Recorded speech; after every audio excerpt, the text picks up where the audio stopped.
faut attendre un peu. C'est un peu trop tôt pour être sûr que ça ne redémarre pas.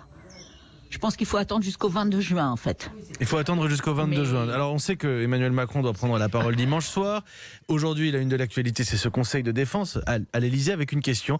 Faut-il accélérer le déconfinement ? Je vous la pose un peu différemment, Catherine Hill. Dans l'équilibre entre deux menaces, sanitaires et économiques, est-ce qu'on peut accélérer le déconfinement ?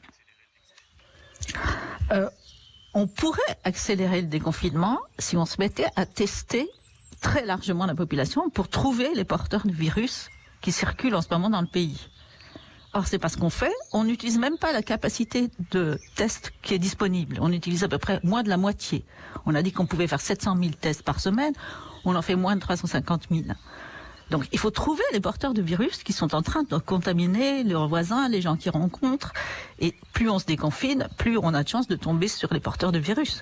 Pour vous, il faut tester massivement, en tout cas tester beaucoup plus qu'on ne le fait aujourd'hui. Absolument. Et on peut le faire, on peut faire des tests groupés, on peut utiliser un seul tube, un seul test pour tester jusqu'à 10 ou 20 personnes. Donc en fait, on pourrait très bien tester beaucoup plus. Parce que par rapport au démarrage de l'épidémie et par rapport au confinement notamment, si on devait connaître un retour de flamme du Covid sans parler forcément de deuxième vague, avec les masques, les tests, aujourd'hui, Catherine Hill, on est quand même nettement mieux armés. Oui, mais on n'a toujours pas décidé de chercher très énergiquement tous les porteurs du virus qui sont dans le pays.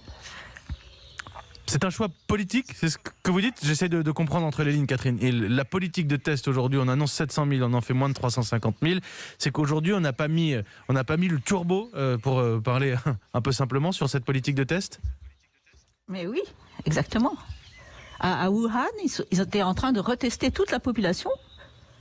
La population de Wuhan, ça doit être 10 ou 11 millions, en groupant, en faisant des tests groupés sur 10 personnes à la fois. Et je pense qu'ils ont fini. Donc, on peut tester massivement la population. Et il faut le faire, vous appelez. Il faut décider de le faire. Il faut décider de le faire. C'est pas il faut le faire, il faut décider de le faire. J'entends la nuance, Catherine Hill.